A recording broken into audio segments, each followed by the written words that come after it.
Au-dessus des puissances, au-dessus des rois, au-dessus de la... On l'accueille ce matin ensemble, s'il vous plaît, chaleureusement.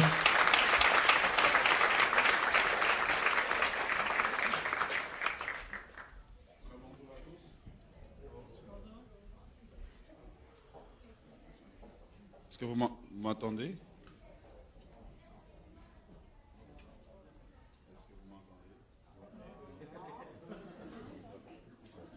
Est-ce que quelqu'un vient à mon secours? Ok, c'est bon. Alléluia. C'est une joie d'être à Saint-Honoré ce matin. Une joie et une grande responsabilité. Parce que c'est facile de prêcher quand le pasteur principal est là. Et c'est une plus lourde responsabilité quand il n'est pas là et qu'il vous fait confiance de pouvoir partager la parole de Dieu. Mais je voudrais vous remercier d'abord de nous accueillir à chaque fois ici à Saint-Honoré. Je disais à Jessie le samedi que je me sens chez moi à Saint-Honoré. Jusqu'à ce que je réponde à une question, est-ce qu'il y a des rues parallèles? La question, je ne suis pas encore arrivé à répondre. Je connais seulement la rue principale. Mais c'est une joie pour nous d'être avec vous ce matin. Je suis venu avec mon épouse et que j'aimerais juste lui laisser quelques minutes pour pouvoir vous saluer et pouvoir vous dire un mot de la part de Dieu. Ensuite, nous allons pouvoir enseigner ce que le Seigneur a mis dans notre cœur. Je voudrais en profiter avant que j'oublie, saluer mon ami, le pasteur Sébastien, s'il peut se lever. Voilà. Alors, je sais qu'on est tous d'une très belle couleur de peau. Vous aimeriez tout savoir. Voilà pourquoi vous allez dans les plages. Ma femme est partie dernièrement en vacances, puis elle m'a dit, j'ai attrapé un coup de soleil. J'ai fait, pardon. Alors, ce que je veux dire, c'est que moi, je suis du Congo. Et en fait, l'Afrique n'est pas un continent, raison de contexte. L'Afrique n'est pas un pays, mais c'est un continent. Et mon frère, pasteur Sébastien, vient du Gabon, donc un peu plus au nord. Moi, je suis du Congo, un peu plus au sud. Et il est ici parce que, raison de circonstances, en fait, sa femme devait faire des examens ici. Puis moi, je lui dis, mais je m'en vais à Saint-Honoré. Il dit, je m'en vais à Saint-Georges. Je lui dis, c'est à côté, écoute, pas ce dimanche matin. Alors, nous sommes contents de t'avoir avec nous. Alors, je vais inviter la très chère, charmante et jolie mademoiselle, Madame Kabouya. Actuellement, là-dessus, les gens sont d'accord avec moi. Je ne sais pas s'il y a un micro. Sinon, tu as la voix naturelle, alors voilà. Ça va venir. C'est un plaisir d'être avec vous. C'est la deuxième fois qu'on vient. Lui, il a eu la chance de venir un peu plus tôt en été, mais moi, Saint-Honoré, je connais que quand c'est froid. On est arrivé hier, quand on est arrivé, les enfants étaient comme « Il y a de la neige !» Parce qu'il ne neige pas encore à Montréal. C'est un plaisir d'être avec vous. Nous sommes la même famille, nous sommes les enfants de Dieu. Donc, vous voir, c'est voir mes frères et sœurs dans le Seigneur. Et lui et moi, nous sommes ensemble depuis 15 ans. On est mariés depuis 12 ans. On a 3 enfants. Donc aujourd'hui, on est venu avec les enfants. C'est la première fois qu'on voyage pour le ministère avec les enfants. Et je suis contente de venir ici, de voir qu'il y a un ministère vraiment pour la jeunesse. Jessie m'a dit la jeunesse commence à 12 ans. Hier, il y avait des jeunes ici. Je vous encourage vraiment à investir dans les enfants, investir dans la jeunesse. Parce que la Bible nous dit dans Proverbe 22:6 que si tu instruis l'enfant dans les voies qu'il doit suivre, une fois qu'il sera vieux, il ne s'en détournera pas. Et les régions ont besoin des jeunes qui vont rester en région et non de s'exoder vers les grands centres, mais rester en région pour que les régions soient fortes. Donc, continuez à investir dans les jeunes. On a vu dans le livre des Actes que c'est à partir de 12 personnes que la bonne nouvelle s'est propagée. Donc, nous sommes plus que 12 ici. Alors, continuez, n'abandonnez pas, investissez dans vos jeunes d'enfants, priez avec eux, vraiment qu'ils grandissent dans le Seigneur afin qu'on ait un Québec fort dans le Seigneur. Soyez bénis. Amen. Alléluia. Avant de pouvoir ouvrir la parole de Dieu ce matin, j'aimerais juste faire 2 choses qui sont, à mon avis, un peu nécessaires. Plusieurs ont l'habitude de me suivre par Facebook, et il y en a que je connais beaucoup plus par Facebook. La raison pour laquelle j'en parle, c'est que je vais en fait fermer mon Facebook, puis juste avoir une page Facebook pour des raisons de facilité. La deuxième des choses, juste taper sur Facebook, Messager Kabouya. Il y a trop de pasteurs, alors j'ai choisi Messager, c'est plus simple. Je pense que tout le monde a un message à dire, c'est pour ça qu'on est en ligne. Alors juste vous rajoutez là, comme ça nous allons pouvoir garder les nouvelles. La deuxième des choses, c'est juste vous dire que il y a ici au Québec depuis peut-être 3 ans ou 4 ans, le ministère Enseigne-moi, avec lequel je collabore souvent dans la pensée du jour. Je vais bientôt collaborer avec la section Pasteur, j'ai une question. La raison pour laquelle je vous en parle, c'est pas pour faire ma publicité, c'est que ce ministère est au Québec. Leur siège social est au Québec. Et ils ont besoin de plus de participation québécoise. Souvent, on voit beaucoup d'Africains, de Français, parce qu'originellement, ils étaient en France. Mais maintenant, ils sont au Québec, ils sont dans la région de Granby. Et ça serait bien qu'on ait beaucoup plus de nos frères québécois qui vont non seulement aller regarder les émissions, commenter, parce qu'ils sont ici au Québec, mais qui vont aussi trouver une manière de soutenir, d'une façon que ce soit. Je ne fais pas une levée de fonds, mais juste vous dire c'est une opportunité. Ils auraient pu rester en France. Pourquoi ils sont venus au Québec? Je ne le sais pas, mais je sais une chose. Ça fait des années que des hommes de Dieu disent qu'il va y avoir un réveil ici au Canada et que le Québec est appelé à jouer un rôle pionnier dans la francophonie. Alors, j'aimerais tous vous inviter, si c'est possible, d'aller sur le site enseigne-moi.com et juste vraiment d'aller et d'écouter. J'ai l'occasion de travailler avec eux et c'est vraiment extraordinaire. C'est une jeune équipe, mais une jeune équipe de qualité et ce sont des paroles, des enseignements de qualité que vous pouvez aussi recevoir. Alors, j'aimerais beaucoup vous encourager. Amen. Alors, venons-en à l'essentiel de ce matin. J'aimerais ce matin vous parler sur la ceinture de la vérité. Est-ce qu'on peut le dire ensemble? Est-ce qu'on peut le dire de façon pentecôtiste? Je veux me rassurer que vous êtes avec moi. C'est une série que je développe sur les armes de la victoire. J'aimerais ce matin parler de la ceinture de la vérité. Nous allons lire la parole de Dieu dans le livre de Éphésiens, chapitre 6, le verset 10 au verset 17. Éphésiens, chapitre 6, le verset 10 au verset 17. Seigneur, nous avons besoin de ta grâce ce matin. Alors que nous annonçons ta parole, nous prions que le Saint-Esprit soit en activité pour qu'il y ait des guérisons, des délivrances par le nom puissant de ton Saint serviteur Jésus. Que, Seigneur, tous les mensonges de l'ennemi soient anéantis ce matin, toute activité de puissance des ténèbres soit brisée. Au nom de Jésus, nous te prions de te glorifier. Nous avons ainsi prié. Amen. Éphésiens chapitre 6, le texte est là. La Bible dit ceci: au reste, fortifiez-vous dans le Seigneur et par sa force puissante, revêtez-vous de toutes les armes de Dieu afin de pouvoir tenir ferme contre les ruses du diable. Car nous n'avons pas à lutter contre la chair, le sang, mais contre les dominations, contre les autorités, contre les princes de ce monde des ténèbres, contre les esprits méchants dans les lieux célestes. C'est pourquoi prenez toutes les armes de Dieu afin de résister dans les mauvais jours et de tenir ferme après avoir tout surmonté. Tenez donc ferme, ayez à vos reins la vérité pour ceinture, revêtez la cuirasse de la justice, mettez les chaussures à vos pieds, mettez pour chaussures à vos pieds le zèle que donne l'évangile de paix, prenez par-dessus tout le bouclier de la foi avec lequel vous éteindrez tous les traits enflammés du malin. Prenez aussi le casque du salut et l'épée de l'esprit qui est la parole de Dieu. Quelqu'un peut-il dire amen à cela? Amen. Il est intéressant d'aborder ce texte parce que nous sommes dans un temps où on nous prêche beaucoup un évangile où Dieu est bon, Dieu est amour. Et je le crois que c'est important, mais je crois que revenir à ce texte nous incite à voir une autre réalité de la vie chrétienne, c'est que la vie chrétienne en elle-même est un combat. Et c'est un combat que nous n'avons pas choisi, dans lequel nous sommes engagés. C'est un combat dans lequel nous ne pouvons pas être neutres. Il n'y a pas de chrétiens neutres. Si tu es neutre dans la vie chrétienne, c'est que ça fait longtemps que tu es englouti par l'ennemi. Mais l'apôtre Paul souligne une vérité importante que l'Église doit comprendre. c'est que il y a un monde physique et il y a un monde spirituel. Et le chrétien ou l'Église est quelque part engagé, qu'il le veuille ou pas, dans ce combat. Amen.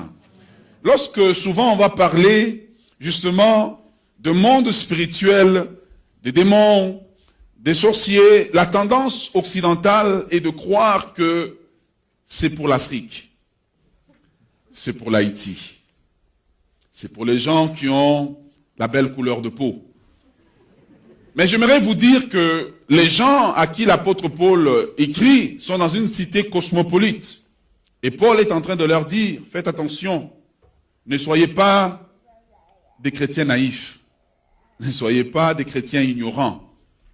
Vous êtes engagés dans une bataille. Est-ce qu'on peut le dire ensemble, nous sommes engagés dans une bataille? Est-ce que tu peux dire à ton voisin, nous sommes engagés dans une bataille? Et le texte vient en conclusion d'une lettre que Paul écrit à cette église. Et il est intéressant d'observer la lettre qu'il écrit parce que le livre de Éphésiens focalise sur la double thématique qui est premièrement le mystère du Christ et de l'Église. Donc d'un côté, Éphésiens parle de Christ, de l'autre côté, il parle de l'Église. Et lorsqu'on compare le livre d'Éphésiens avec l'épître de Paul aux Colossiens, premièrement, c'est que Colossiens va nous expliquer la personne et l'œuvre de Christ et sa relation avec l'univers entier. Voilà pourquoi Colossiens va dire qu'il est avant toute chose, c'est par lui et pour lui que toute chose subsiste. Il est le premier-né de toute la création. Colossiens va mettre l'accent sur la prééminence de Christ, sur Christ comme étant l'auteur de toute la création, comme étant, en fait, je dirais, la loi de gravité, la cause, et nous sommes l'effet. Le Christ est la cause et nous sommes l'effet. Il est la cause de notre création et nous sommes l'effet de son action pour nous créer, mais Christ aussi est la cause de notre salut, et si nous sommes sauvés, c'est parce que Christ est parti à la croix. Quelqu'un peut-il dire amen à cela? Tandis que Éphésiens va mettre un accent sur beaucoup plus l'Église. Éphésiens met l'accent sur l'Église, mais l'accent sur l'Église, non seulement l'Église en tant qu'Église locale, mais l'Église en tant que corps de Christ. L'Église qu'on appelle, dans un langage théologique, l'Église cosmique, le rôle cosmique de l'Église, le rôle de l'Église dans l'univers. Et le rôle de l'Église en tant que corps de Christ. Et Éphésiens va mettre aussi un accent sur la position de l'Église et ce que l'Église est appelée à faire, ce que l'Église est appelée à exercer. C'est pour cela que Paul va écrire et il va encourager ces chrétiens-là en leur disant, un de vos rôles dans le monde, c'est que vous êtes engagés dans une bataille. Et il commence d'abord, avant de parler de cette bataille, de parler de trois choses importantes, je dirais même 6. Premièrement, il commence à parler de ce que nous avons acquis en Christ. L'apôtre Paul dit dans le livre des Éphésiens que, premièrement, nous avons acquis notre richesse en Christ. On peut le voir dans Éphésiens chapitre 1 à 3, où l'apôtre Paul parle des acquis du salut. La Bible dit que en lui, nous avons été scellés, du sceau du Saint-Esprit. L'apôtre Paul va parler que en Christ, nous avons été bénis de toutes les bénédictions dans les lieux célestes en Jésus-Christ. Ensuite, l'apôtre Paul va aborder en disant que la thématique de la marche du chrétien dans le monde et de la marche du chrétien en Christ. Et finalement, le chapitre 6 du livre d'Éphésiens établit le rôle du chrétien dans le combat qu'il a à livrer. Si on peut résumer le livre d'Éphésiens, on pourrait alors le résumer en 3 mots-clés. Et ces 3 mots-clés sont nécessaires à retenir et je prêcherai sur le 3e. Les 3 mots-clés sont le chrétien, les 3 mots-clés sont les positions du chrétien par rapport aux 3 entités dans l'univers. La première des choses, c'est notre position en Christ. Éphésiens établit clairement que le chrétien est doit être assis en Christ. Quelqu'un dit Amen. L'Éphésiens dit que nous sommes assis en Christ. Donc, étant assis en Christ, la Bible dit que Dieu, premièrement, nous a élus avant la fondation du monde. Nous avons en Christ la rédemption. Nous sommes devenus héritiers de Dieu et nous avons été scellés par le sceau du Saint-Esprit. Donc, le premier mot que nous retenons de la position du chrétien, c'est la position assise. La deuxième des choses, l'apôtre Paul dit, c'est notre vie dans le monde. La Bible dit que dans le livre d'Éphésiens, que de ne plus se conformer par rapport au monde. Donc, si nous sommes assis en Christ, c'est que nous ne pouvons pas être assis dans le monde. On ne peut pas être à deux endroits en même temps. Donc, nous sommes assis en Christ, mais par rapport au monde, nous sommes debout, marchant en Christ dans ce monde, en préparation de la venue du Seigneur. Le deuxième mot qui résume le livre d'Éphésiens, c'est le mot assis. Donc, premièrement, c'est le mot debout. Nous sommes assis en Christ, nous sommes debout dans le monde, parce que si nous sommes assis dans le monde, ça veut dire que nous nous conformons à ce monde. Voilà pourquoi nous devons nous asseoir en Christ, afin d'être debout dans le monde, pour ne pas se conformer, mais pour marcher en conformité avec Christ, afin de lui ressembler et d'être justement le reflet de sa gloire. Quelqu'un dit Amen. Donc, la première entité, c'est notre position en Christ. La deuxième, c'est notre position par rapport au monde. Mais la troisième phase de la vie chrétienne, ou de la position du chrétien, c'est sa position face à l'ennemi. La position du chrétien face à l'ennemi se traduit en un seul mot. C'est le mot que l'apôtre Paul va utiliser 3 à 4 fois dans le texte que nous avons lu. C'est le mot tenir ferme. Quelqu'un peut-il dire tenir ferme? Quelqu'un peut-il dire tenir ferme? Il est important de comprendre que l'apôtre Paul ne dit pas que la position du chrétien face à l'ennemi, c'est d'attaquer, mais c'est de tenir ferme. Je vais le répéter. L'apôtre Paul dit, ce n'est pas d'attaquer, mais c'est de tenir ferme. Beaucoup de chrétiens veulent attaquer, mais Dieu veut que nous puissions tenir ferme. Par rapport à Dieu, nous devons être assis en Christ, solides, enracinés dans la parole de Dieu. Par rapport au monde, nous devons être debout afin de ne pas nous conformer. Mais par rapport à l'ennemi, la Bible dit que nous devons tenir ferme, tel qu'elle le dit plus loin, résister au diable et il fera. Mais avant ça, il dit soumettez-vous à Dieu. Amen. Où est-ce que je vais en venir? C'est que l'idée ici que Dieu veut nous véhiculer en tant qu'Église, c'est que nous devons tenir ferme. Ça veut dire que la position à partir de laquelle nous tenons ferme n'est pas une position de défaite. Nous ne combattons pas à partir de la défaite, mais nous combattons à partir de la victoire. Si nous sommes appelés à tenir ferme, le terme employé ici est un terme militaire. Ça veut dire que un gouvernement ou un général a conquis un territoire, comme les Romains le faisaient. Une fois avoir conquis le territoire, ils déposent une garnison sur place et ils ont pour devoir de protéger ce qui a été déjà acquis d'avance. Dieu nous demande de protéger ce qui a déjà été acquis d'avance. Dieu nous demande non d'attaquer, mais d'abord de protéger, de tenir ferme. Il y a tant de travail qui a été fait ici à Saint-Honoré. Tant de travail que l'homme de Dieu que vous avez ici fait pour que l'Église avance. Alors que nous approchons de la fin de l'année, le Seigneur veut que vous puissiez tenir ferme. Il y a des acquis que cette Église a. Vous avez le devoir de tenir ferme. Il y a des choses qui ont été acquises. Il y a des ministères qui sont partis, qui ont commencé dans cette Église. Et ce que le Seigneur veut, c'est que vous puissiez tenir ferme dans ce qui a déjà été accompli. Alors, le message de Paul aux Éphésiens, c'est qu'il leur dit, il y a un cheminement que vous avez déjà eu avec Dieu, vous ne pouvez plus reculer, mais au point où vous êtes arrivé, vous devez tenir ferme. Quelqu'un ce matin a besoin de tenir ferme dans sa foi. Quelqu'un ce matin a besoin de tenir ferme dans ce que Dieu a commencé à faire dans sa vie. L'apôtre Paul dit, le point sur lequel nous commençons devant Dieu, le point sur lequel nous commençons plutôt face à l'ennemi, ce n'est pas la peur, ce n'est pas la crainte, ce n'est pas l'attaque, c'est juste tenir ferme. Tenir ferme, si on va plus loin, ce n'est pas simplement un terme militaire, mais c'est un terme juridique.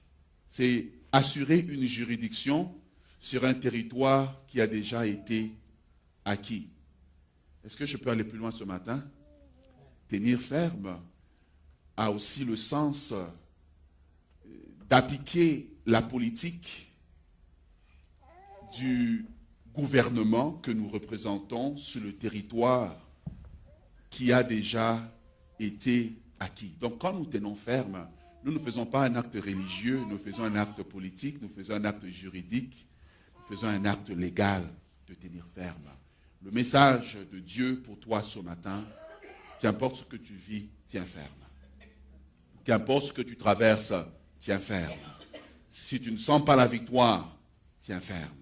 Si tu te sens découragé, tiens ferme. Si tu ne vois pas les résultats, tiens ferme. Si tu as l'impression que l'enfer entier est déchaîné contre toi, le message de Dieu à cette église aujourd'hui, c'est tenez ferme. Vous avez l'impression que vous travaillez et que vous ne voyez pas les résultats dans l'église, tenez ferme. Vous avez l'impression que tel frère qui marchait avec vous ne marche plus avec vous, tenez ferme. Vous regardez autour de vous, telle personne qui était avec vous s'est éloignée de la foi. Et vous avez l'impression qu'on vient à l'église et on a l'impression qu'on tourne en rond, que les choses n'avancent pas. À part quelques personnes peut-être qui semblent avoir la victoire. Et vous avez l'impression qu'on n'avance pas. Le message de Dieu aujourd'hui, c'est que la victoire a déjà été acquise à la croix. C'est ferme. Dieu ne cherche pas aujourd'hui des chrétiens qui attaquent, mais des chrétiens qui tiennent ferme. Parce que quand un militaire commence son exercice, la première des choses qu'on lui apprend, ce n'est pas l'attaque, c'est la défense. Et tu as besoin d'apprendre à tenir ferme. Il y a tant de chrétiens découragés. Il y a tant de chrétiens qui viennent à l'église mais qui ont perdu l'espoir. Je suis venu de la part de Dieu pour vous dire que la victoire a été acquise à la croix de Golgotha. Je suis venu vous dire que le diable a été humilié à la croix de Golgotha. Que Satan est dans la défaite. Mais comme un bon ennemi qui a perdu, il veut nous montrer qu'il a la victoire. Mais j'aimerais vous dire ce matin que vous avez la victoire dans le nom de Jésus. Sur toutes les forces de l'ennemi, vous avez la victoire. Vous avez la victoire sur toute la puissance des ténèbres. Et vous avez l'autorité de la part de Dieu pour tenir ferme. Est-ce que tu peux dire à quelqu'un, tiens ferme? Est-ce que tu peux dire à quelqu'un, tiens ferme? Dis à quelqu'un, tiens ferme parce que tu es dans la légalité. Nous tenons ferme parce que nous sommes dans la légalité de l'œuvre de Christ accomplie à la croix. Nous tenons ferme parce que nous sommes autorisés par celui qui a la victoire, Jésus-Christ de Nazareth, à résister à l'ennemi. Si l'ennemi vient près de toi ce matin, j'ai un seul mot pour toi, tiens ferme. La vie chrétienne ne se vit pas par des émotions, mais elle se vit par la conviction et la foi que nous avons dans la parole de Dieu. Quelqu'un peut-il dire amen à cela?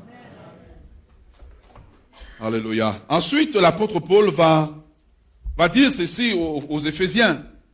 Il va dire tenez ferme. Mais c'est intéressant parce que il leur dit pour tenir ferme, vous devez vous revêtir de toutes les armes de Dieu. Mon bien-aimé dans le Seigneur, l'apôtre Paul n'a pas dit que nous devons nous revêtir de nos armes, mais des armes de Dieu. Parce que les seules armes que l'ennemi connaît et qu'il respecte, c'est les armes de Dieu. Maintenant, j'aimerais aller avec vous beaucoup plus loin. Pourquoi il dit de se revêtir des armes de Dieu? Si on suit l'histoire, vous allez voir que, en réalité, chez les Romains, quand quelqu'un s'engageait dans l'armée, cette personne-là apportait ses armes. Dépendamment s'il était riche, évidemment, il était bien couvert. Donc, il pouvait survivre dans la bataille. Mais s'il était pauvre, well, comme on dit en bon français, il était mal barré. Mais regardez, l'apôtre Paul dit, non, il n'en est pas ainsi dans le royaume de Dieu. Quand tu viens dans le royaume de Dieu, quand tu t'engages dans l'armée de Dieu, Dieu est tellement bon, Dieu est tellement riche qu'il te donne les armes. Ces armes sont taillées sur mesure pour toi. Ces armes sont destinées à te protéger parce que quand tu rentres dans le royaume de Dieu, le but de Dieu n'est pas de te perdre, mais le but de Dieu c'est de te garder. Le but de Dieu c'est de te protéger. Le but de Dieu c'est que tu tiennes ferme jusqu'à ce que Christ revienne. Est-ce qu'on peut aller plus loin ce matin? Maintenant, pourquoi Dieu donne les armes? Parce que dans l'ancien temps, lorsque quelqu'un allait combattre et relever un défi comme David a relevé le défi devant Goliath, c'est que le roi enlevait son armure et donnait à cette personne-là pour que la personne aille représenter. Donc, quand la personne allait représenter, elle ne se représentait pas elle-même, mais elle représentait le roi. Elle représentait le gouvernement. Elle représentait l'autorité, mais quiconque représente le roi représente tout le pays entier. Alors, celui qui représentait le roi était le champion du roi. Il ne combattait pas en son nom. Je ne sais pas si vous me saisissez ce matin. Il ne combattait pas en son nom, mais il combattait au nom du roi. S'il frappe, il frappe au nom du roi. Voilà pourquoi quand nous prions au nom de Jésus. Parce que nous sommes les champions de Dieu. Parce que nous sommes les champions de Dieu. Nous allons combattre. Dieu nous donne son armure parce que Dieu dit, dès que tu es né de nouveau, tu es devenu mon champion. Voilà pourquoi la Bible dit, c'est qui est né de Dieu a triomphé du monde.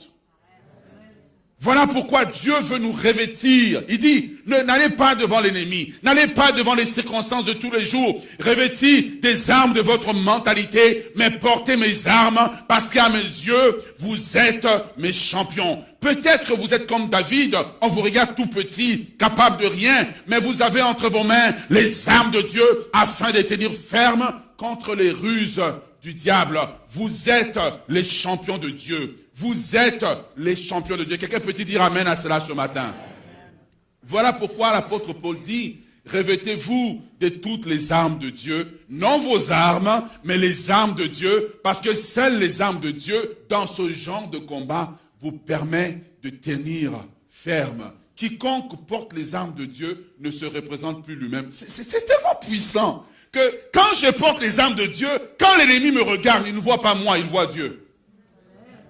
Quand je porte les armes de Dieu, quand je parle, ce n'est pas moi qui parle, mais c'est l'autorité du roi que je représente. Voilà pourquoi, face aux circonstances auxquelles tu fais face, tu as besoin de porter l'armure de Dieu afin de dégager tout ce que le roi des rois est, afin de dégager la vie de Dieu. Et l'ennemi fera tout pour que tu ne portes jamais les armes de Dieu. Est-ce que tu penses même ça marche la prière? Tu enlèves l'épée, tu laisses l'épée et tu vas sans rien. Le Seigneur m'a révélé dernièrement que beaucoup de chrétiens ne portent pas les armes. Vous pensez qu'ils portent une tenue militaire, mais en réalité, ils sont déguisés. Ils sont déguisés. Ils sont déguisés en plusieurs choses, mais Dieu a besoin. Quand l'apôtre Paul dit, revêtez-vous de toutes les armes de Dieu, c'est parce que Dieu prend ses armes et nous les donne. Et nous devenons les représentants de Dieu. Nous devenons le champion de Dieu. Est-ce que tu crois ce matin que tu es le champion de Dieu? Amen. Je pose la question à ton voisin. Est-ce que tu crois que tu es le champion de Dieu? Je vais vous expliquer quelque chose. Quand tu es le champion de Dieu, vous devez comprendre ça en relation de l'histoire de David avec Goliath.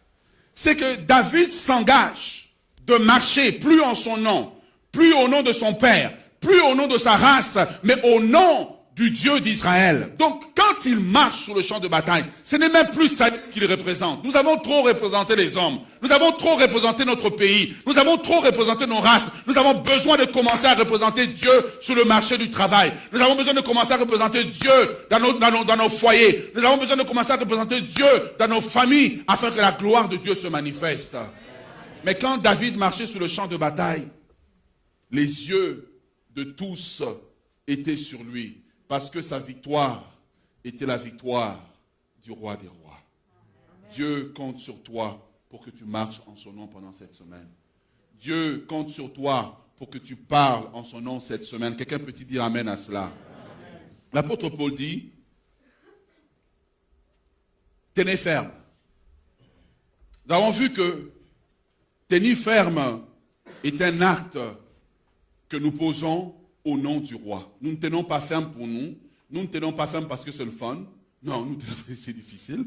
Nous tenons ferme parce que nous avons le mandat de Dieu. Nous avons un mandat légal de tenir ferme. Cette église a besoin de tenir ferme. Vous avez besoin de tenir ferme.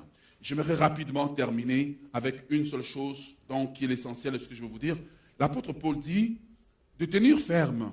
Et il va utiliser un terme simple. Il dit, tenez ferme en ayant à vos reins la ceinture de la vérité. Maintenant, logiquement, quelqu'un aurait pensé qu'il aurait dit, tenez ferme en ayant d'abord l'épée, n'est-ce pas? Non, il commence à utiliser un terme très simple. Il dit, prenez l'épée, le gladius, la ceinture ayez à vos reins la ceinture de la vérité. Il dit, à partir de la ceinture de la vérité, maintenant, prenez les autres armes. La maladie de l'Église actuellement, c'est qu'on a beaucoup de chrétiens qui veulent prendre des épées alors qu'ils n'ont pas de ceinture. Et il est dangereux de prendre une épée quand tu n'as pas de ceinture. L'ordre divin dans le revêtement spirituel doit être respecté afin d'être efficace dans la bataille. Est-ce que vous me suivez ce matin? Est-ce que vous êtes avec moi ce matin?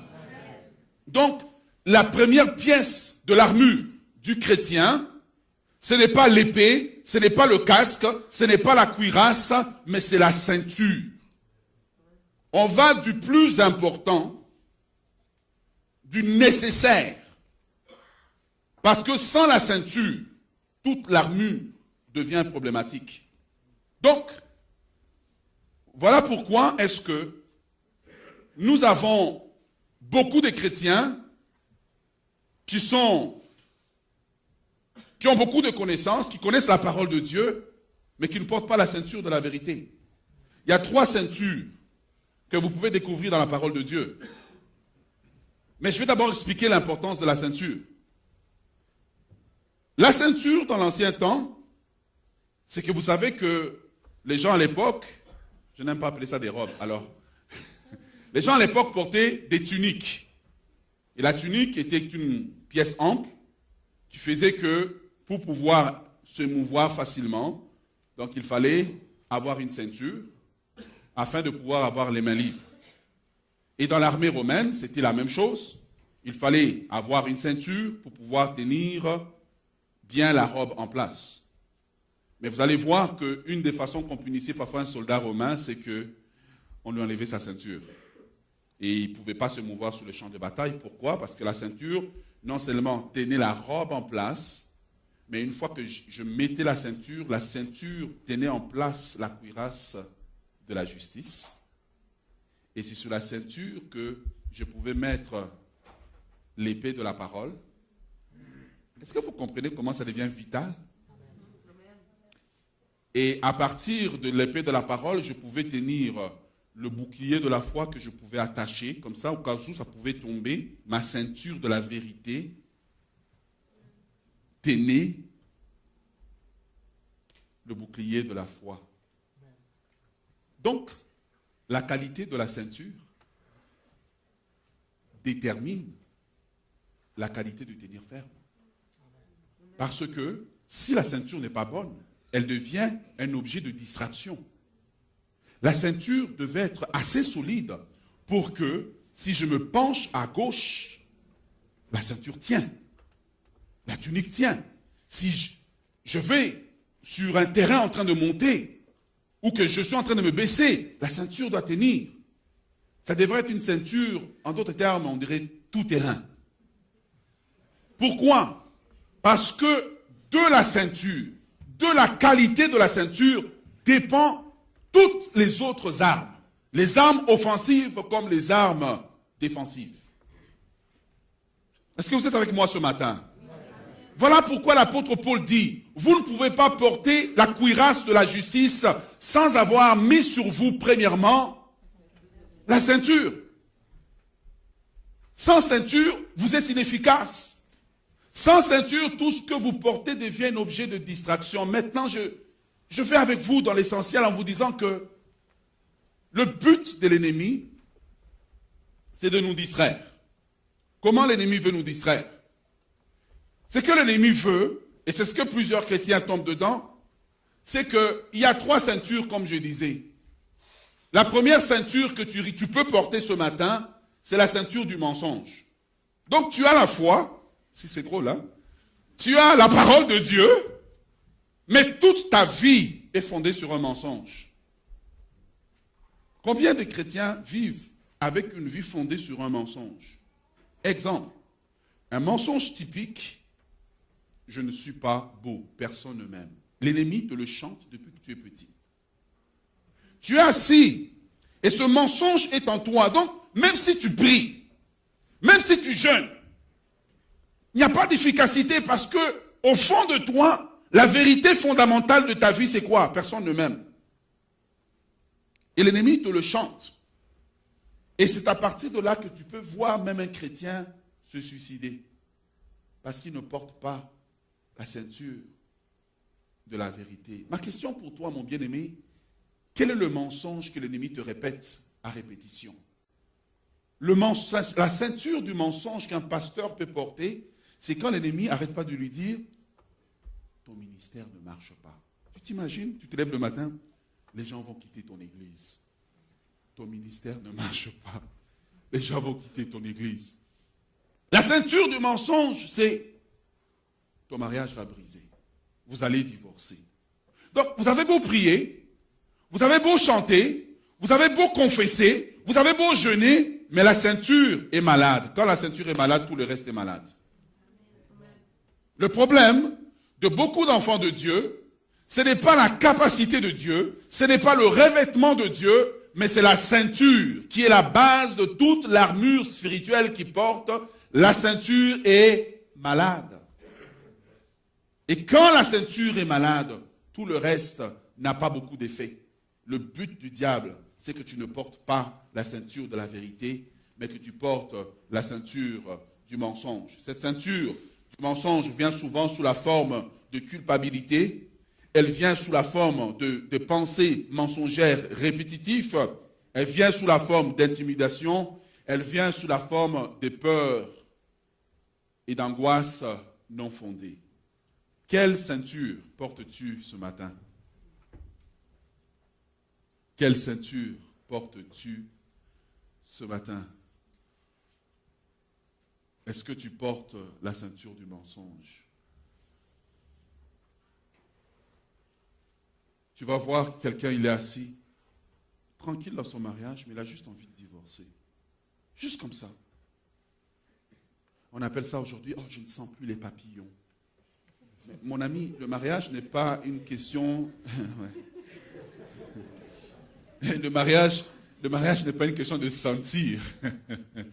C'est un engagement. Est-ce que vous me saisissez ce matin? Quel mensonge! Et la télévision nous véhicule tellement de mensonges. Tellement de mensonges sont véhiculés et font partie de notre ceinture. Nous avons besoin ce matin d'enlever ces mensonges. Pour croire ce que la parole de Dieu dit que nous sommes. Quelqu'un dit Amen. La deuxième ceinture qu'un enfant de Dieu peut porter, c'est la ceinture de la réalité. Maintenant, la réalité par rapport à la vérité, ce n'est pas la même chose. Ça se ressemble, mais ce n'est pas la même chose. Par définition, la réalité est une... Je ne peux pas dire est une réalité. La réalité est une chose ou est un événement où ce sont des circonstances qui peuvent changer, qui peuvent varier selon le temps, selon les circonstances. La vérité, c'est que j'ai la peau noire. Je pourrais habiter au Québec pendant 150 ans. Est-ce que ma couleur de peau va changer? Non. Je pourrais changer mon accent. Parler comme quelqu'un de la Beauce. Est-ce que ma couleur de peau va changer? Non. Si on me transporte à la Lune et que je reste là pendant 200 ans, est-ce que ma couleur de peau va changer? Non. Ma couleur de peau est une vérité sur qui je suis. Mais si vous regardez, la réalité, c'est que je peux prendre du poids. Excusez-moi, mesdames. La réalité, c'est que je peux changer d'auto. Voilà, ça c'est le meilleur exemple. La réalité, c'est que mon auto peut manquer de gaz. Mais la vérité est une chose qui est immuable, qui ne varie pas, ni selon les temps, ni selon les circonstances. Alors beaucoup de gens, leur ceinture de vérité, c'est leur réalité de la famille. La ceinture de vérité qu'ils portent, c'est la réalité du nombre de temps qu'il a passé sans avoir d'emploi. Alors, parce qu'il a passé quelques fois au chômage, dès qu'il a un emploi, sa vérité, c'est que ce n'est pas mon Dieu pourvoira tous mes besoins, mais c'est où je risque de perdre ce travail. Je risque de perdre ce travail. Dès qu'on le regarde au travail, il dit, ah, je vais perdre le travail. Et tout son comportement n'est plus un comportement de posséder ce que Dieu lui donne, mais c'est de perdre ce que Dieu lui a donné. Parce que tu as été là, tu as eu un mariage qui n'a pas fonctionné, et que dans ta famille, les gens ont eu des divorces. Dès que tu arrives, tu t'es marié, c'est ton deuxième mariage, tu dis, oh, je veux aussi perdre celle-là. Donc, la première, tu l'as perdue après 5 ans, puis tu dis, oh, je vais encore perdre celle-là. Et tout ton comportement, voyez-vous que la ceinture détermine le comportement. Tout ton comportement devient un comportement déterminé par le genre de ceinture que tu portes. Voilà pourquoi lorsque tu arrives même à une étape où tu peux même sauver ton mariage, tu ne fais rien. Parce que la vérité de la ceinture que tu portes te dit, laisse faire. Est-ce que vous me saisissez ce matin? Quelle est la réalité de la ceinture que tu portes? Comment tu l'appelles?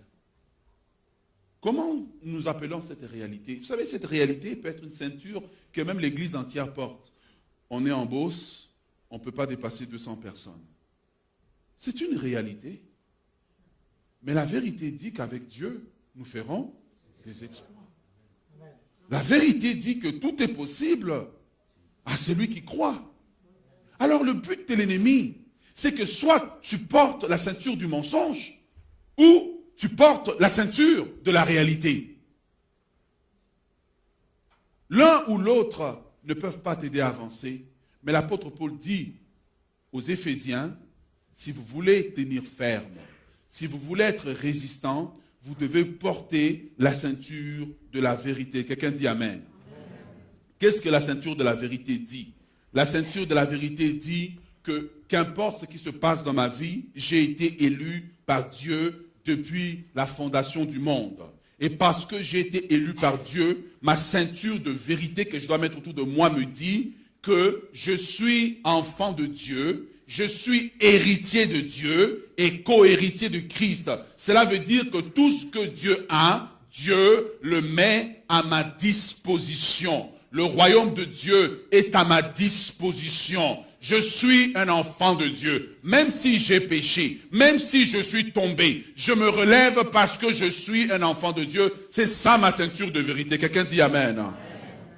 La deuxième vérité que ma ceinture me dit, c'est qu'en Christ, j'ai la rédemption et la rémission des péchés par son sang. Et la Bible déclare dans le livre de 1 Jean que si nous confessons nos péchés, il est fidèle et juste pour nous les pardonner. Combien de chrétiens vivent avec la culpabilité, ne peuvent pas parler des péchés qu'ils ont commis parce qu'ils sont rongés par la culpabilité. En réalité, quand ils ne s'engagent pas avec Dieu, parce qu'ils se sentent coupables, mais la Bible dit que Christ nous a rachetés. Il a payé le prix pour nous à la croix de Golgotha. Christ nous a pardonné à la croix de Golgotha. Dieu a effacé nos péchés. Nous sommes devenus de nouvelles créatures. Et si nous péchons, la Bible dit, nous avons un avocat auprès du Père, Jésus-Christ. Voici un élément que tu dois mettre sur la ceinture de vérité. Quelqu'un dit Amen. Amen. Troisièmement, j'aimerais dire que le troisième élément de notre ceinture de vérité doit être qu'en Christ, nous avons été scellés par le Saint-Esprit. C'est ça l'élément que je mets. Pourquoi? Parce que quand ça va mal, je me souviens qu'il y a le sceau de Dieu sur moi. Quand je suis découragé, je me souviens qu'il y a le sceau de Dieu sur moi, qu'il y a la main de Dieu sur moi, que le sceau du Saint-Esprit sur ma vie est une garantie que même si je perdrai tous mes biens, un jour, je rentrerai dans la nouvelle Jérusalem. C'est ça les garanties de Dieu, le sceau que je dois porter, la ceinture de vérité, me souvenant que qu'importe ce qui arrive, je suis un enfant de Dieu. J'ai droit d'entrer dans la présence de Dieu. J'ai droit de me tenir devant Dieu et de rechercher la présence de Dieu et Dieu interviendra pour moi. Je termine, mes bien-aimés, en vous posant cette question. Quelle ceinture tu portes ce matin? La ceinture du mensonge? La ceinture de vérité ou la ceinture de la réalité? Tu vas chez le médecin et on te dit tu as telle maladie. Tu as le choix de la ceinture que tu vas porter rapidement. On te dit tu as le cancer. Quelle ceinture tu décides de porter? Tu arrives au travail le lundi matin, tu as perdu ton emploi. Quelle ceinture tu décides? Parce que c'est quand tu es attaqué que tu tiens ferme. Donc c'est quand l'attaque arrive que tu dois porter la ceinture. Donc face à toute attaque qui arrive dans ta vie, tu as le choix de la ceinture que tu décides de porter. Quand l'attaque de l'ennemi arrive, tu as 3 secondes pour réagir rapidement sur le genre de ceinture que tu vas décider de porter. Je termine par ce témoignage. Il y a un bien-aimé dans notre assemblée à Montréal qui est parti un jour chez le médecin. On sort les résultats de ses tests, on dit, monsieur, vous avez le cancer et c'est très avancé. Il sort de là et dit non, Seigneur, je refuse ça. Ce n'est pas moi. Il retourne chez le médecin. Le médecin lui dit, excusez-moi, on s'est trompé, ce n'était pas votre dossier. Quelle ceinture tu décides de porter ce matin? Moi, le Dieu que je sers, je l'ai vu faire disparaître des cancers. Le Dieu que je sers, je l'ai vu guérir du sida. Le Dieu que je sers, je l'ai vu guérir une femme que la médecine avait dit qu'elle ne pouvait pas avoir d'enfant parce qu'elle avait une tumeur dans le cerveau qui déréglait ses hormones. Quand nous avons prié, la tumeur est restée, mais aujourd'hui elle a 3 enfants. Explique-moi le miracle. Quelle ceinture vous décidez de porter? La ceinture de la réalité, de l'économie de dehors? Quelle ceinture tu décides de porter? Le choix, c'est ton choix. Mais Dieu a dit, je vous ai donné mes armes. Mais tu ne peux pas. Il y a des gens qui ont un très grand bouclier de la foi, une petite ceinture de vérité. C'est une corde en fait. La petite corde. Jean 3,16, quand Dieu a tant aimé le monde. Non.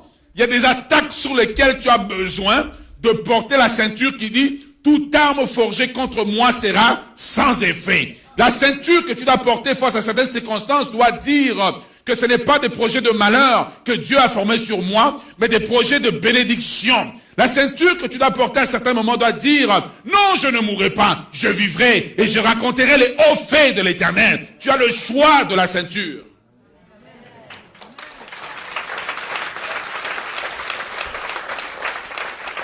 Quelle ceinture tu vas décider de porter cette semaine? Il y a une ceinture que l'apôtre Paul a portée un jour qui s'appelle « Je puis tout par celui qui me fortifie ». Il y a une ceinture qu'il a portée un jour, je pense qu'il était découragé, mon frère. Il a dit « C'est alors que je suis faible que je suis fort ». Qu'est-ce que tu décides de porter? Remarque que Dieu ne parle pas des circonstances, il dit « Tu dois te revêtir ». Mais tu peux avoir un gros bouclier de la foi, mais pas de ceinture, ça ne sert à rien. Alors cette semaine, mon encouragement pour chacun d'entre vous ici, portez la ceinture de la vérité. Mettez de côté les ceintures du mensonge. Mettez de côté la ceinture de la réalité. Portez la ceinture de la vérité. Que le Seigneur vous bénisse. Est-ce qu'on peut se lever ensemble ce matin?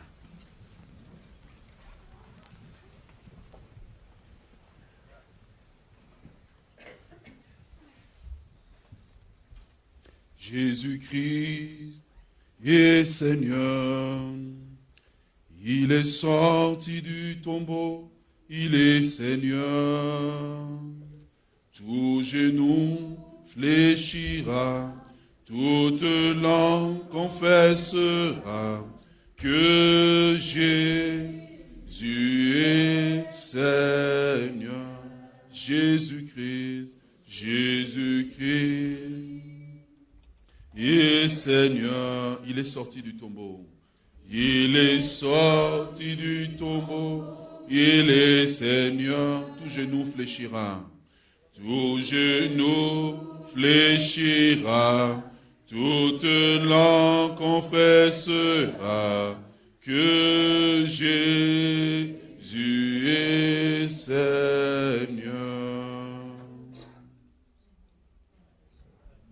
Élevons la voix un moment, prions par rapport à cette parole. Parle au Seigneur un moment.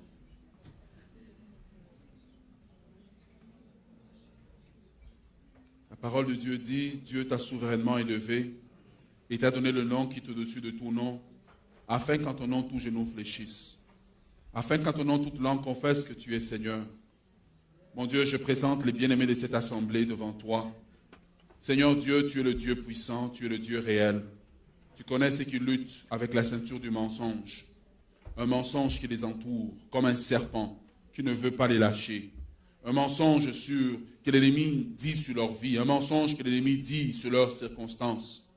Mais Père, dans le nom de Jésus, nous voulons briser l'emprise du diable ce matin, au nom puissant de Jésus. La Bible dit qu'il a dépouillé les autorités, les principautés. Il les a livrés publiquement en spectacle en triomphant d'eux à la croix. Seigneur, nous élevons ce matin dans cette assemblée la victoire de la croix de Golgotha. Et nous voulons briser les mensonges de l'ennemi. Nous voulons briser les mensonges par rapport à la maladie. La Bible déclare que par tes meurtrissures, nous sommes guéris. Et ce matin, nous voulons relâcher en ces lieux la guérison de la croix de Golgotha. Père Céleste, la Bible dit que par tes meurtrissures, nous sommes guéris. Nous proclamons la guérison ce matin. Nous proclamons la guérison sur les corps qui sont malades. Nous proclamons la santé sur les corps qui sont malades au nom puissant de Jésus de Nazareth. Père Céleste, nous sommes devant toi ce matin. Nous savons que l'économie n'est pas ce qu'il doit. Seigneur, nous prions pour ceux qui ont autour de leur rein la ceinture des circonstances. Nous commandons maintenant à cette ceinture de tomber. Au nom de Jésus de Nazareth. Ceux qui portent le langage, qui parlent le langage de leurs circonstances.